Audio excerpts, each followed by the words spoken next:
Welcome back to Player's Guide. This episode of Player's Guide, I'm going to be covering 10 great NES games that are fun to play and are still very affordable.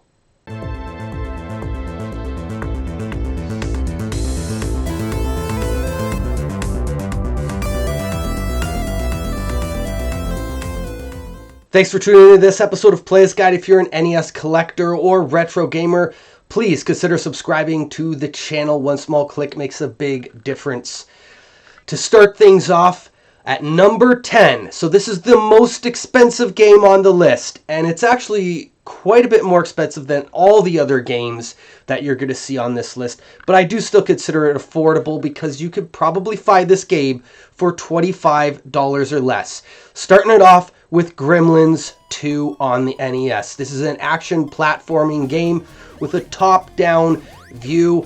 There's a lot going on here. It's not really a very big game, but in terms of what it has going on is really good graphics, good music, lots of different enemies and actions that you're going to face throughout this game as you traverse through the various levels. So if you're a fan of the 80s and the NES, this is a good one, worth checking out for $25 or less. Alright, coming in at number 9 is Yonoid. I love this game and have played through this game. There are a lot of levels in this game, and it's another action platformer that progressively gets more and more challenging. In fact, you may find the first two stages to be a little bit challenging, but once you get the hang of it, you'll probably like it more and more. Now, I have heard some people bash this game, and I don't understand why, because there are far worse games on the NES library. This game is coming in, loose cartridge, $17 or less.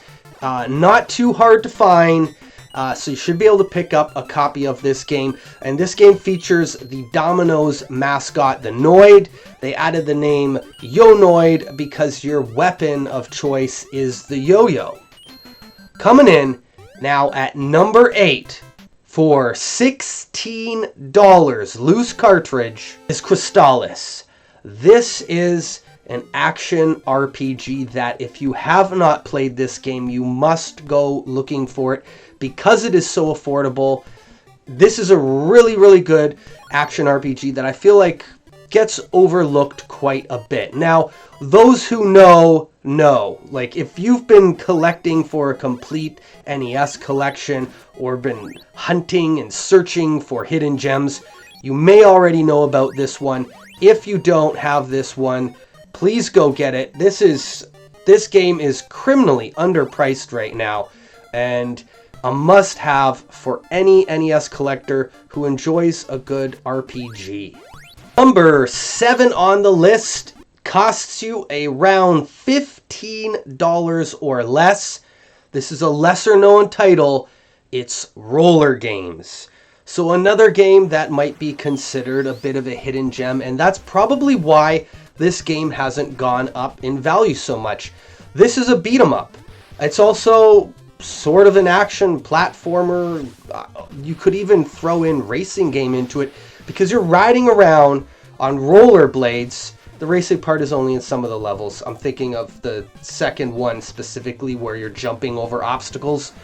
Anyways, you're jumping over obstacles, beating up other rollerbladers. This is Roller Games. It's an awesome game that I don't think a lot of people have heard of. I don't hear a lot of people talking about this one, but you should go buy it for $15 or less if you could find it. And it's worth paying a little bit more too. But we're only at number 7. We're moving on to number 6. Heavy Barrel. Alright, so this is a top-down run and gun shoot 'em up. So if you like a game like Contra and you like a game like, let's say, Commando, and you took those two games and they had a love child, that is Data East's Heavy Barrel. This is an arcade classic. This port on the NES is really good, and it's only going to run you about $15. And like I said, for all of these, you might be able to find these games for less. So this is also a co-op game where you can play with another player, which I recommend because I have a lot more fun when I have someone to play with this game, and it does make it a little bit easier. I can't tell that the difficulty is really any different whether you're playing one player or a two player. I haven't looked into that too deeply, but from what I've played, that's the way it seems to be. And it's another game that gradually gets more difficult, but you know what? The challenge is fun, and if you have someone to play with and your goal is to conquer this game, you're gonna have a blast. Go pick it up. All right, we're already at number 5. This game is a personal favorite of mine. I'm talking about Trog. You can find this on my top 10 NES games of all time. This is another one that not a lot of people know about and is $15 or less for a loose cartridge in good condition. Now, this game, when you play it alone, maybe not the funnest game, and you may think to yourself, how did this make it to number 5? Well, I'm working it down in terms of price point on this list, but also when we get a tie, I gotta pick my favorite that I would recommend to you, and I think a lot of people haven't heard of this one. If you're playing this 2-player collect-a-thon game, you're gonna love it, because not only are you racing as a dinosaur to collect eggs faster than your opponent, there's also cavemen that you need to avoid, as well as other obstacles, bonuses to collect so that you can outlast and get the higher score than your opponent, but you can also beat your opponent up if they get in your way, which is going to give you an advantage and allow you to pass by them, both in the game and hopefully in high score.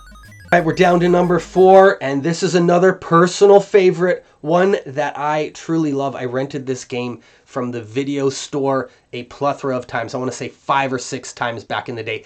I can't even tell you. A lot. This game is based on an anime movie, Little Nemo, the Dream Master. So this is a Capcom game, and Capcom was knocking it out of the park back in the day. Fairly short game, only 6 stages. I believe it is stage number 4, where you're on the train, or is it 3? I can't quite remember. That is the one that is most difficult. There's actually one spot in that I can think of that's pretty hard. But there's 6 stages. You feed candy to different animals, and then you become those animals, and you work your way through the 6 stages, collecting keys to open different doors in Dreamland. And then when you make it to the final boss, I will say the final boss is challenging, and perhaps the most challenging part of the game, aside from the train stage. So Little Nemo Dream Master is only gonna run you about $12. Now the next game on this list is called Xerxes. It's got a weird name, weird spelling, and a very boring looking cover.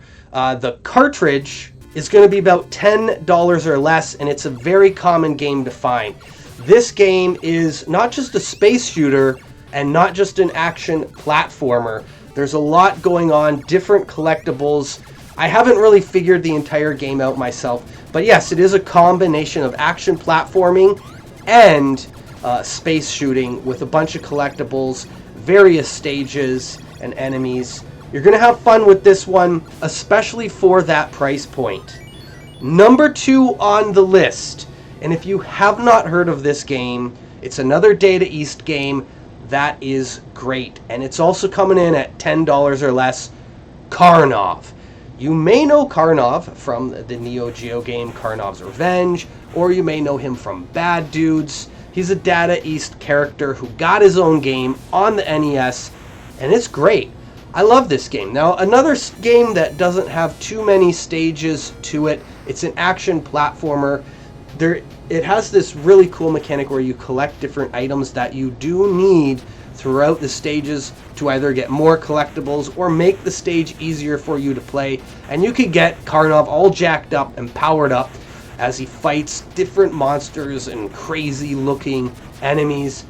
Another just really great game for a really great price, and you should pick it up.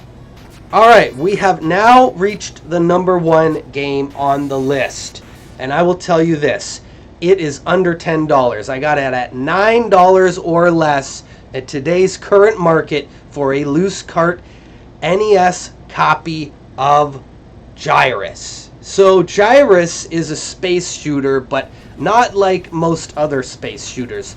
In this space shooter, you move from one end of the screen to the other. You gyrate from side to side. You could do circles, and you're going from planet to planet in our solar system, working your way through 3 stages plus a boss for each planet, collecting extra lives, power-ups, and points.